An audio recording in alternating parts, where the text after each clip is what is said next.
카페테리아 크리스천이라는 말이 있습니다. 우리말로 바꾸자면 구내식당 기독교 이쯤 될 것 같아요.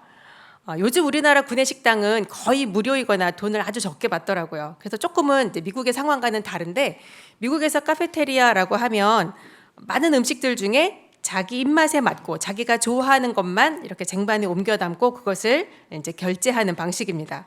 그런 것처럼 성경의 모든 가르침을 받아들이기보다는 신앙의 어느 한 부분만 골라서 지킨다는 뜻입니다.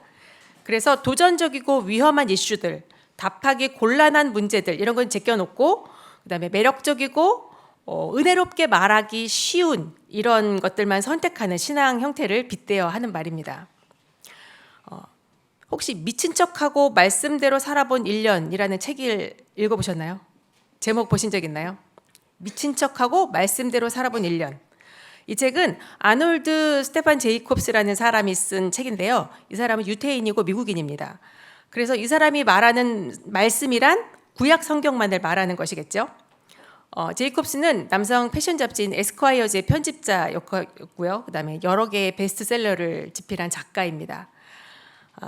제이콥스는 결혼 후에 오랫동안 불임으로 노력을 했습니다. 그러다가 결국 이제 아들 제스퍼를 낳았는데요. 아이가 자라면 자랄수록 아빠의 마음 한구석에는 두려움도 함께 자라났습니다. 이 아이가 어느 날 공공 화장실 한 구석에서 마약 주사 바늘을 팔에 꽂고 널브러져 있는 거 아닐까. 또 이 제이콥스는 유태인이긴 하지만 그렇게 종교에 대해서 아는 바도 없고 종교적으로 살았던 사람도 아닙니다. 그는 악당들이 판을 치는 이 세상에 그 악당들 머리 위에 벼락이 떨어지지 않는 건 하나님이 없다는 증거다, 이렇게 믿고 살았어요.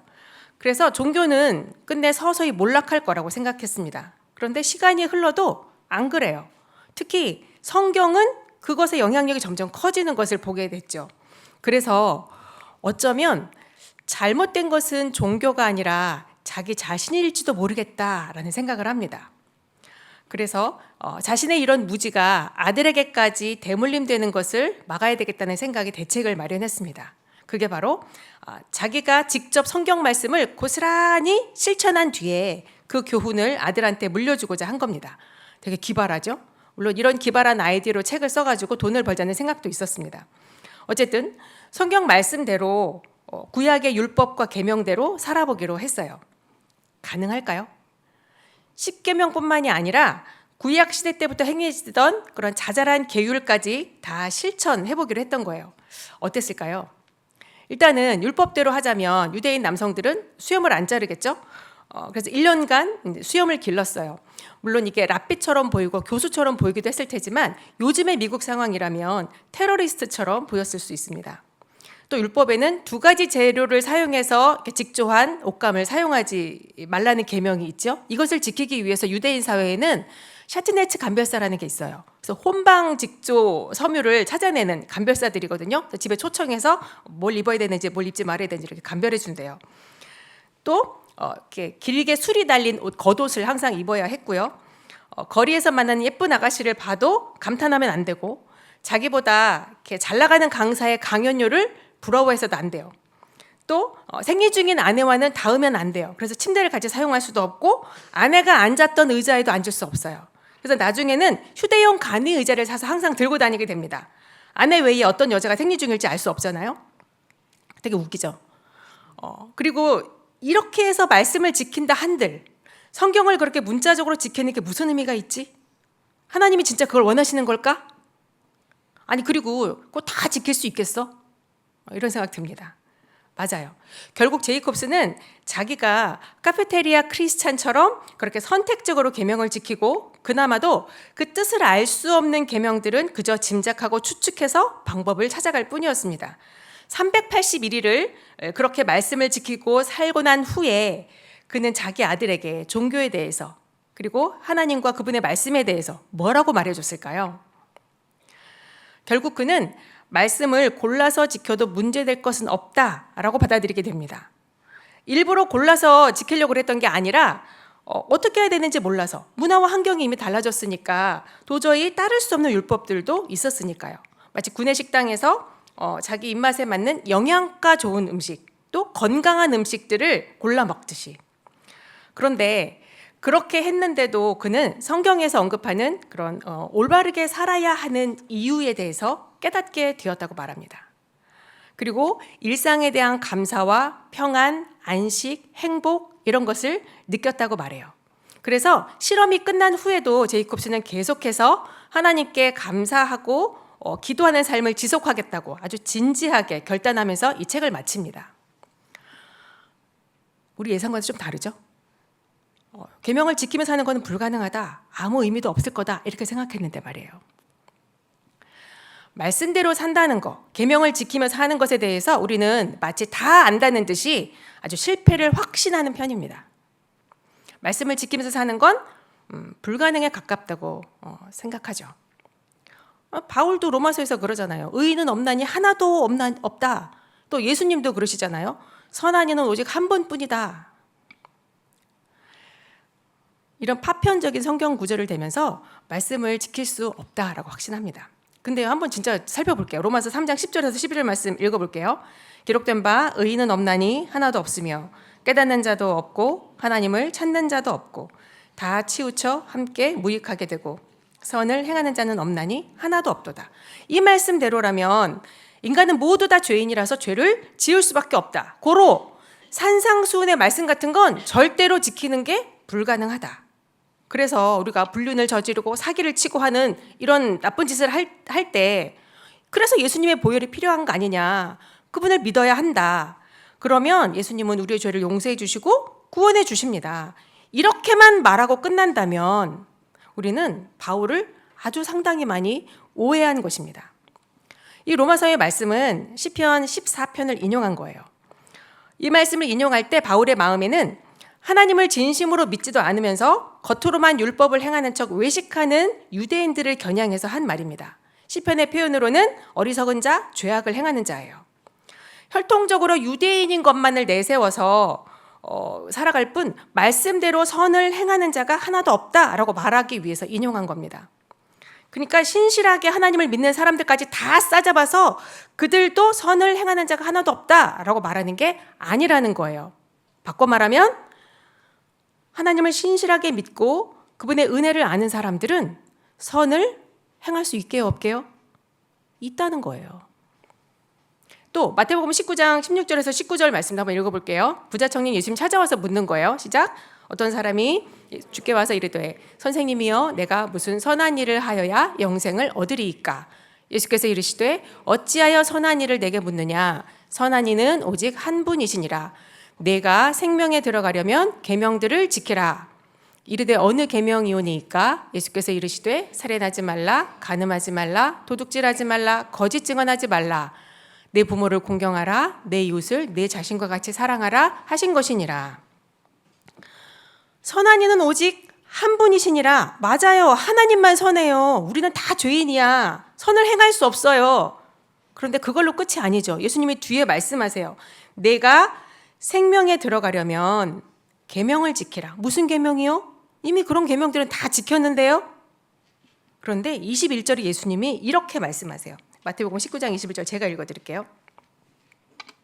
예수께서 이르시되 내가 온전하고자 할진대 가서 내 소유를 팔아 가난한 자들에게 주라. 그리하면 하늘에서 보화가 내게 있으리라. 그리고 와서 나를 따르라 하시니. 자, 보세요. 하나님 외에 어느 누구도 선하지 않아. 그래서 애초에 선을 행할 수 있는 사람은 아무도 없어. 그런 거라면, 그래서 영생을 얻을 수도 온전해질 수도 없는 거라면 이 대목에 그 뒤에 계명을 지키라는 말씀을 대체 왜 하셨게요? 아무도 못하는 거라면, 아무도 선하게 해갈 수 없는 거라면 계명을 지키라는 말을 왜 붙이셨을까요? 자, 유대인들은요, 부자는 하나님께 복을 받은 사람, 그래서 당연히 영생과 가까운 사람이라고 간주했습니다. 그러니까 이 부자가 예수님께 나와서 물었던 거는 그런 거겠죠. 하나님이, 저는 계명을 잘 지켰어요. 그래서 하나님이 저한테 복을 주셔서 부자로 잘 살고 있습니다. 나 같은 사람은 당연히 영생도 얻는 거겠죠? 근데 예수님은 아니다. 영생은 하나님이 주시는 거다. 근데 그 하나님은 단순히 계명을 지키느냐 못 지키느냐 이게 기준이 아니라 진정한 마음의 변화와 그 변화된 마음으로 행하는 삶이 필요하다는 말씀을 하시는 겁니다. 그러니까 영생을 얻는 방법은 선하신 하나님, 그토록 선하신 그분을 믿고 그분의 말씀을 지키며 사는 거예요. 단순히 내 행위로 계명을 지켜내느냐 마느냐 그 차원의 문제가 아니라 진짜 이 계명의 진짜 뜻을 깨닫고 그 말씀대로 사는 거예요. 뭐야, 예수님을 믿기만 하면 구원받는다더니 믿음으로 구원받는 게 아니었어? 결국 계명을 지켜야 구원받는다는 거야? 지금 그 얘기가 아니에요. 계명을 지키는 게 구원의 조건인가요? 이 문제는요, 율법이 언제 주어졌느냐 이걸 보면 알 수 있어요. 자, 출애굽 사건은 성경 전체를, 신구약 다 전체 통틀어서 하나님의 구원을 상징하는 사건입니다. 예수님의 십자가와 관련해서는 이 출애굽 사건은 죄사함을 의미해요. 그렇다면 여러분, 율법이 언제 주어졌나요? 네, 출애굽 후예요.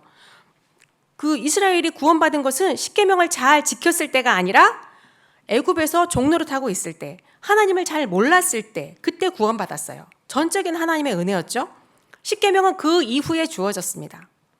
그러면 십계명은 왜 주신 걸까요? 구원받은 자로서의, 하나님 백성으로서의 걸맞는 삶을 살라고. 구원받은 사람은 어떻게 살아야 하는가에 대한 이유와 목적으로 주어진 것이 바로 이 십계명입니다. 그래서 십계명의 시작이 이렇게 시작돼요. 출애굽기 20장 2절 말씀이에요. 나는 너를 애굽 땅 종되었던 집에서 인도하여 낸 내 하나님 여호와니라. 그러고 나서 너는 나 외에는 다른 신들을 내게 두지 말라 이렇게 되거든요. 그러니까 이거를 이 출애굽기 20장 2절을 십계명 서문이라고 부릅니다. 십계명을 지키는 것도 중요하지만 이 서문이 왜 중요하냐면요. 십계명을 지키기 이전에 반드시 먼저 이것을 기억해야 한다라는 거예요. 그래야만 십계명을, 율법을 올바르게 해석할 수 있기 때문입니다. 자, 하나님의 은혜 이후에 주어진 것이 율법이라 그랬죠. 그런데 은혜로 주어진 율법인데 그 은혜가 사라지면 어떻게 될까요? 율법은요, 반드시 우리 삶을 메마르게 합니다. 그래서 우리의 선한 행동은 반드시 먼저 하나님의 은혜에 기초해야 되는 거예요. 우리의 행함이 은혜에 기초하지 않고 나의 결단이나 의지나 어떤 의로움에 기초하고 있다면 나의 행함은 반드시 우리를 교만하게 만들고 다른 사람을 정죄하게 되겠죠. 그래서 말씀을 지키면 지킬수록 사랑이 오히려 사라지는 겁니다. 그래서 이 서문이 굉장히 중요해요. 십계명을 지키는 나의 모든 선한 행동과 의로움이 하나님의 은혜 때문이라는 걸 반드시 기억해야 한다. 이걸 먼저 못 박아두고 그리고 그 기억에 기초해서 내가 하나님께 받은 전적인 은혜는 반드시 행동으로 드러나야 합니다. 십계명으로 지켜야 하는 거예요. 만약에 나의 행함으로 그 은혜가 드러나지 않으면, 행하지 않으면 그 은혜가 나를 망치겠죠. 버릇없고 싸구려 은혜가 되는 것이죠. 정리하면 율법을 지킨다고 구원받지 않아요. 오히려 율법은 구원받은 자가 지킬 수 있습니다. 그러면 구원과 상관없는 사람이 율법을 지킬 수 있나요?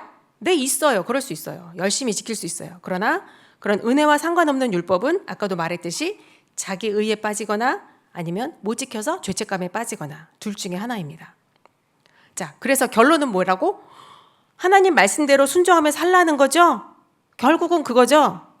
그렇게 살면 좋죠. 근데 어떻게 매사에 죄 안 짓고 다 말씀대로 살 수 있어요? 대체 그런 사람이 어디 있습니까? 전부 다 말씀대로 사는 게 그게 어떻게 가능해요? 전도사님 그렇게 사나 봐요? 마음속에 뭔가 이렇게 확 대들고 싶죠. 이런 저항이 왜 생길까요? 제가 이런 말 했더니 우리 아들이 그랬거든요. 엄마는 그러고 살아 이렇게. 왜 이런 저항이 생길까? 왜 이런 반론을 하고 싶을까? 도망갈 길을 확보하려고요. 핑계거리를 찾는 거죠. 왜 하나님 말씀 안 들으면 벌 받을 것 같잖아요. 그러니까 벌 받는 건 싫으니까 너 왜 자꾸 죄 지어? 이런 추궁할 때 나만 그런 게 아니잖아요. 다들 그러고 살잖아요. 이런 변명으로 빠져나가고 싶으니까요. 여러분, 우리가 일반적으로 생각하는 것처럼 계명을 지키는 거, 말씀대로 사는 거 이게 정말 불가능한 일일까요? 그렇게 어려운 일일까요? 자, 율법의 대표격인 십계명을 한번 볼게요. 십계명은 출애굽 후에 시내 광야에서 하나님이 이스라엘 백성과 맺은 언약에 포함되어 있는 계명입니다. 성경에 십계명 2번 나오는 거 아시죠? 출애굽기에 한 번, 저기 신명기에도 한 번. 그래서 신의 언약, 모압 언약 이렇게 불러요. 자, 하나님이 사람과 맺으신 언약이에요. 미국에 조지 맨델홀이라는 학자가 있어요. 이 사람이 쓴 논문에 말하기를 뭐라 그러냐면 이 시내산 언약은 원형이 따로 있대요. 그래서 고대 근동에 헷 족속, 히타이트 족속이 주변의 국가들과 맺은 언약 형태를 보면 이 시내산 언약과 90% 이상 닮아 있습니다. 이런 조약의 형태를 종주권 조약이라고 하거든요. 그러니까 종주권 조약 아시죠? 강한 나라와 약한 나라, 전쟁에서 이긴 나라와 진 나라가 서로 맺는 조약이에요. 그러니까 이 종주권 조약은 그 자체로 불평등합니다. 당연히 승자인 갑을 위한 조약이니까요. 그래서 그 조약의 내용을 보면 이 조약의 진 나라는 거의 인간 취급을 받지 못해요. 굉장히 파렴치한 조항들이 많습니다. 예를 들면 한 해 동안 걷어들인 세금의 80%를 조공으로 바쳐라. 80% 바치고 나면 나머지 20%로 전 국민이 어떻게 먹고 살아요? 상관 안 해요. 또 이렇게 우리나라에 전쟁이 나면 너희 나라는 즉시 남자들을 다 보내라. 전쟁 맨 앞에 세워가지고 화살 바지로 쓰려고요. 불평등한 거 알지만 이걸 거절할 수 없어요. 거절은 즉각적인 멸절을 의미하니까요. 자, 그런데 이 종주권 조약에 항상 등장하는 문구가 있습니다. 잘 들어보세요. 내가 너를 보호할 것이다. 주변 나라들로부터 너희를 지켜줄 것이다. 모든 질병과 모든 연병, 전염병으로부터 너희를 보호할 것이다. 너희가 머리가 될지언정 꼬리가 되지 아니하며 너희가 꾸어질지언정 꾸임을 받지 아니할 것이다. 어디서 많이 듣던 거죠. 네. 시내산 언약, 모압 언약에 나오는 말씀이에요.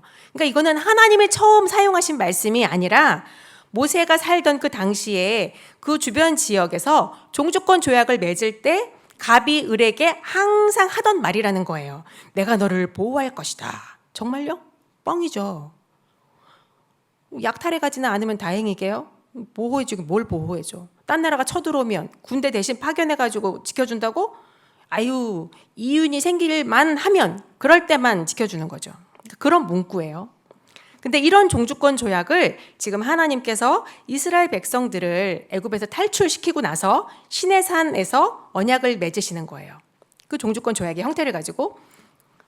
근데 지금 이스라엘 백성들은 어떤 상태냐면 애굽에 있을 때 탈출할 때 10가지 재앙을 하나님이 행하시는 걸 다 봤잖아요. 굉장한 능력으로 자기들을 구출해내신 하나님을 봤단 말이에요. 그 하나님이 지금 조약을 맺으시면서 말씀하시는 거예요. 그러니까 감히 거절할 수 있어요? 없어요. 꿈도 못 꿔요. 막 다 죽여. 막 우박이 막 쏟아지고, 막 메뚜기 쫙 깔리고, 막 어둡고, 막 깜깜하게, 막 홍해도 쫙 갈라지고. 그리고 출애굽기 19장을 보면 하나님께서 이스라엘 백성들 앞에 나타나시잖아요. 시내산에 나타나실 때 어떻게 나타나세요? 등장이 아주 드라마틱하게 연기 쫙 깔고 막 우레 번쩍하고 그리고 막 이렇게 천둥 쾅 치고 가뜩이나 지금 주눅 들어 있는 이스라엘 백성들 앞에서 막 이런 거 연출하시는 거예요. 그러니까 이스라엘 백성들한테 하나님이 종주권 조약을 맺으시는 거죠. 그게 신명기 언약이에요. 그런데 하나님이 이렇게 말씀하시는 거예요. 내가 너희를 보호할 것이다.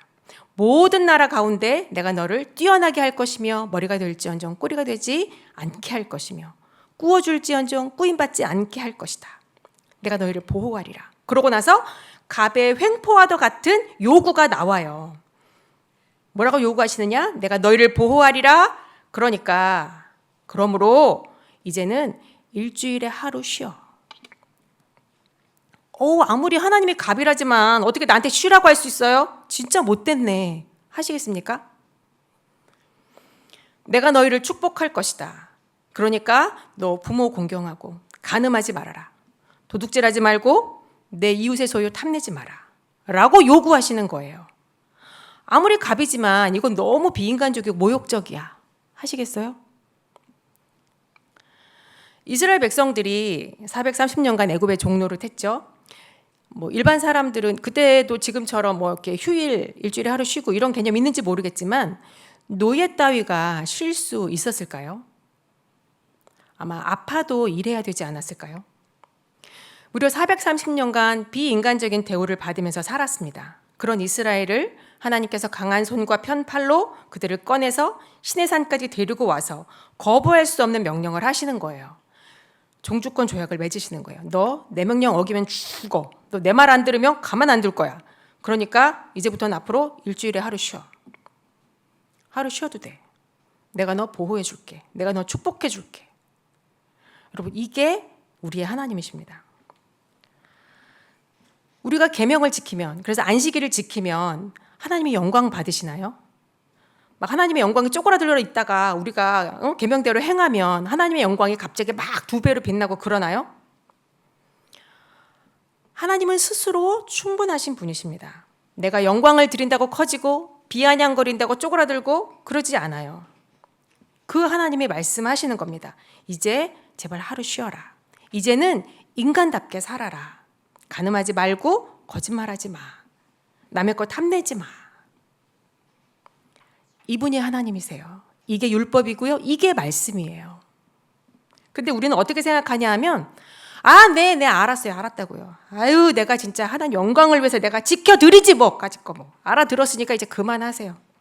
하면 되잖아요. 하면.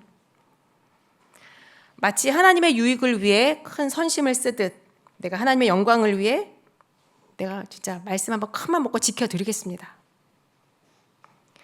말씀대로 살면 누가 유익할까요? 신명기 10장 12절과 13절 말씀 같이 한번 크게 읽어보겠습니다. 시작. 이스라엘아, 내 하나님 여호와께서 내게 요구하시는 것이 무엇이냐? 곧 내 하나님 여호와를 경외하여 그의 모든 도를 행하고 그를 사랑하며 마음을 다하고 뜻을 다하여 내 하나님 여호와를 섬기고 내가 오늘 내 행복을 위하여 내게 명하는 여호와의 명령과 규례를 지킬 것이 아니냐. 내가 오늘 내 행복을 위하여. 이 명령 왜 주신 거라고요? 하나님 영광을 위해서예요? 아니요. 우리의 행복 때문이에요. 그런데 우리는 생색내죠? 내가 하나님 위해서 그렇게 살아드리는 것처럼, 크게 하나님 위하는 것처럼. 네, 쉬라는 거 말고요. 물론 우리한테 요구하시는 바도 있어요. 하나님이 하라고 하는 것도 있단 말이에요. 내가 너희를 축복해 줄게. 내가 너희 부자 되게 해줄게. 그러니까 너희 추수할 때 있잖아. 추수할 때 그 모퉁이는 남겨놔라. 추수할 때 나달이 바닥에 떨어지지 그거 다시 다 줍지 마. 싹싹 훑어서 줍지 마라. 남겨놔. 이유가 뭐예요? 너희 중에 고아와 과부와 나그네 있잖아. 그 사람들도 먹고 살아야지. 그러니까 그거 조금만 남겨놔. 모퉁이 이삭, 떨어진 이삭 그거 먹는다고 사실 배부르지 않거든요. 허기는 면할 수 있을 거예요. 아주 조금이니까. 그래서 사실 남겨놓는 나도 그렇게 그게 힘들지 않아요. 근데 그 조금으로 누군가와 함께 살라고 얘기하시는 것입니다. 하나님은 그런 것을 기뻐하세요. 이분이 하나님이세요. 참 하나님 나오시죠. 신명기는 이런 명령도 있습니다. 너희가 전쟁에 나갈 때 절대로 하면 안 되는 것이 있다. 여기서 전쟁에 나갈 때라는 말은 관용적인 표현인데요. 전쟁에 이겼을 때라는 말이에요. 전쟁에 이겼을 때 절대 이건 하지 말아라. 그게 뭐냐? 성관계 하는 거예요. 당시에 전쟁에서 지면 어떻게 되나요? 진 나라들의 남자는 다 전멸이에요. 다시는 반란을 일으키지 못하게 하기 위해서. 그리고 여자들은 부끄럽게 만듭니다. 그런데 하나님은 말씀하세요. 니네 그런 짓 하지 마라. 전쟁에서 이겼다고. 네가 이겼다고 네 마음대로 하지 말아라. 근데 사람의 법은 어떤가요? 야, 전쟁에서 이겼으니까 그동안 고생했으니까 오늘은 니들 마음대로 해봐라. 오늘 밤만이다. 근데 하나님은 그렇게 말씀하지 않으십니다.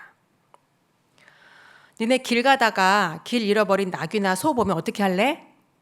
하나님이 주셨나 보다. 이때다 생각하고 갖다 잡아먹어라. 아니요.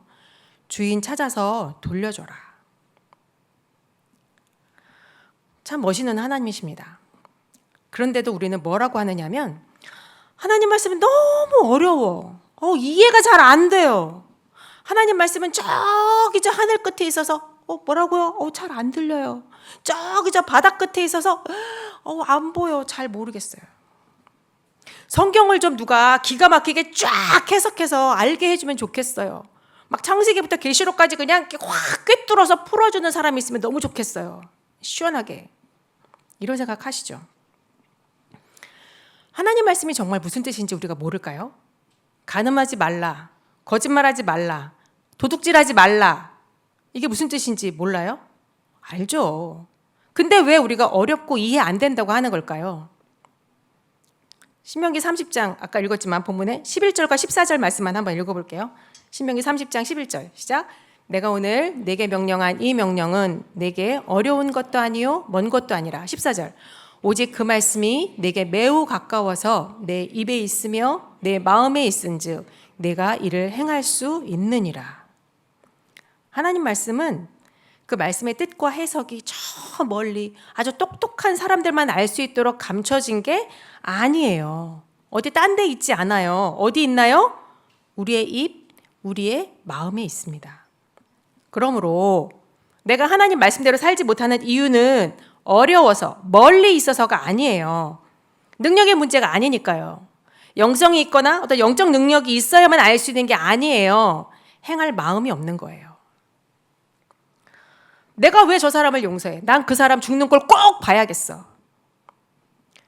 내가 심은 거야. 내가 노력해서 얻은 건데, 내가 땀 흘려서 일군 건데 그걸 왜 남겨놔? 내가 길거리에서 뭐하러 남의 거 찾아줘? 좋은 소리도 못 들을 거? 하나님 말씀이 다 탐탁치 않은 거예요. 말씀이 어려워서가 아니라 마음이 없는 겁니다. 하나님께서 우리에게 말씀과 규례와 율법을 주신 이유는 하나님 때문이 아니라 우리의 행복을 위해서라고 했어요. 우리가 하나님 말씀대로 살면 그 유익이 우리에게 있어요. 상상해 보세요. 가정에서든 우리 공동체에서든 음란하지 않아요. 거짓말, 시기, 질투 안 해요. 탐내지도 않고요. 서로 존중해요. 그러면 우리 가정이나 우리 공동체가 얼마나 행복할까요? 내가 지키지 않으면서 다른 사람을 원망해요. 우리 교회는 사랑이 없어. 우리 교회 너무 차가운 것 같아. 나는 이기적이면서 다른 사람이 이기적으로 하면 못 참아요. 내 욕심을 숨기면서 다른 사람이 욕심 부리는 거 흉보죠. 거봐. 지금 제가 말한 것처럼. 항상 이런 식으로 우리는 자꾸 또 마음으로 죄짓잖아요. 이런 거 하면 안 되는데. 말씀대로 살 수 없어. 맞아. 조금만 방심해도 막 이 모양이잖아요. 진짜 우리가 말씀대로 살 수 없는 걸까요? 네, 맞아요. 어떤 면에서 우리는 우리 힘으로 어떤 율법적인 의무감으로는 죄를 이길 수 없고 말씀대로 지키며 살 수 없습니다. 설사 지키며 산다고 해도 우리의 의지는 너무 쉽게 피곤해지죠.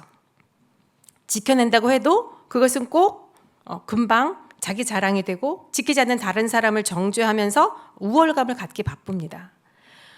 우리가 경건하게 말씀대로 살 수 있는 이유는요, 사실은 예수님 때문이에요.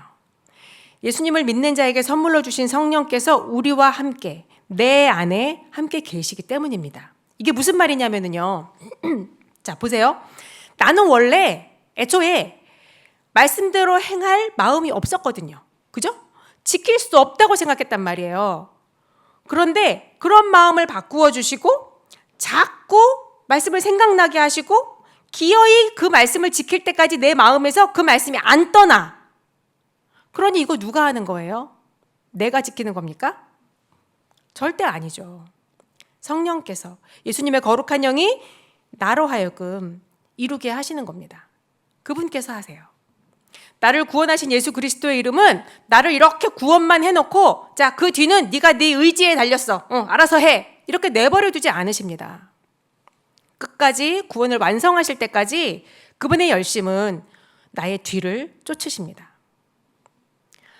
항상 말씀대로 살 수 없다고, 실패 확률이 더 높다고, 그렇다고 해서 여러분 포기하지 마시길 바래요. 불순종이 죄 짓는 게 무슨 숙명인 것처럼 그렇게 여기지 마십시오. 여러분 말씀대로 사는 거 어렵다고 아예 시도조차 안 하잖아요. 잘. 에? 그런가요? 우리가 말씀대로 사는 거 어려운 거야. 이렇게 막 시도조차 안 하고 이렇게 사는 거 누가 제일 이렇게 살기를 바랄까요? 우리가 이런 모습으로 사는 거 누가 제일 바랄까요? 네, 사탄이에요. 여러분 사탄은 우리한테 가스라이팅 하고 있는 겁니다. 너는 죄를 지을 수밖에 없는 운명이야. 인류 역사상 그렇게 모든 계명에 다 순종했던 사람 있어? 있으면 나와보라 그래. 뭐 역사까지 들출 거 뭐 있어? 너를 봐봐, 너를. 네가 죄를 이겨? 한 번이라도 죄 이겨본 경험 있어? 말씀대로 살아본 적 있어? 여러분 속지 마세요. 여러분이 뭘 얼마나 그렇게 하루 종일 죄만 짓고 삽니까? 한 번도 죄를 못 이겼다고요? 천만에요. 대부분은 이기고 살아요. 대부분의 시간은 죄 안 짓잖아요. 어쩌다가 한번 짓는 거지. 맞아요. 우리는 완전할 수는 없어요. 카페테리아 크리스천도 맞는 말이에요. 자기 입맛에 맞는 것만 골라서 믿고 말씀도 골라서 지켜요. 현실적으로 그래요. 다 못하니까 취사 선택할 거예요. 그래도 여러분 오늘 이 시간에는 두 가지만 기억합시다. 첫 번째, 나는 말씀대로 살 수 없어. 사람은 그렇게 못해. 이런 숙명론을 제발 떨쳐내세요. 내 죄와 내 실패한 경험만 바라보며 회개하지 마시길 바랍니다. 진짜 회개는 예수님을 바라보는 것입니다. 또 하나 기억하실 거. 우리 아까 오늘 본문에서 읽은 말씀에는 내가 행할 수 있느니라 하셨는데 나는 못 지켜. 암만 생각해봐도 나는 자신이 없어. 그렇지 않습니다. 이런 패배감을 떨쳐내세요. 예를 들어 음란 동영상에 빠진 청년이 있다고 칩시다. 그 청년이 오늘 이 설교를 듣고 나서 그래 말씀대로 살아야겠구나. 그동안 내가 음란 동영상을 끊어보려고 노력은 했는데 잘 안 됐어. 하지만 계속 이렇게 살면 안 돼. 이게 정말 끊어야겠다. 이렇게 결심했다고 칩시다. 그동안의 잘못을 회개하고 다시는 음란물에 눈길을 주지 않으리 다짐했다고 쳐요. 그러면 하나님은 물론 이 청년의 회개 기도를 받으시고 용서해 주십니다. 그리고 그의 결단도 귀하게 받으시고 그가 앞으로 성결한 삶을 살도록 도와달라는 그 간절한 기도를 들으실 거예요. 그러면 내일부터는 평생 다시는 이 청년은 음란물에 손 안 댈까요? 또 생각나겠죠. 어떻게 아세요? 해본 사람처럼. 노트북에서 다 지웠지만 또 새 이름 폴더 만들죠. 그러면 이전의 회개보다 더 깊은 낙심에 빠질 수 있습니다. 나는 왜 이럴까? 나 또 이랬네. 난 역시 안 되나 보다. 회개해도 돌아서면 다시 또 도돌이표야. 도돌이표 같아 보이죠? 아니라고요. 아니라고. 도돌이표 아니에요. 아닙니다. 처음보다 더 망설였어요. 죄에 대해서 이 과정을 통해서 죄에 대해서 무능한 자신을 발견하게 돼요. 음란의 죄를 이기는 거 내가 그 방면으로는 진짜 너무 무능하구나. 도움이 필요하다는 걸 느낄 수밖에 없습니다. 정말 말씀대로 살고자 하는 마음이 있다면 절대 처음과 똑같이 하지 않습니다. 점점 그 횟수가 줄어들고 더 나아지고 더 나아집니다. 그것이 바로 내 안에 성령님이 계시고 그분이 일하신다는 증거입니다. 우리는 혼자가 아니에요. 성령님이 내 안에 함께 계십니다. 그리고 그분은요, 이렇게 딱딱하게 고정된 사유, 어떤 정적인 관념 이런 게 아니에요. 그분은 인격이시란 말이에요. 그래서 생각하고 계획하고 대화하고 실행하고 능력 있는 하나님이십니다. 여러분이 더 예수님을 잘 믿을 수 있도록 그래서 자꾸 예수님의 말씀이 생각나도록 도와주시는 분이세요. 그러니까 나 혼자가 아니라는 것을 기억하며 그 성령님께 도움을 청하십시오. 말씀대로 순종하며 살게 해주세요. 주님의 계명을 즐거이 지키며 주님이 원하시는 대로 행복하게 살게 해주세요. 우리 이렇게 기도했으면 좋겠어요. 함께 찬양하고 기도 자리로 나아갑니다.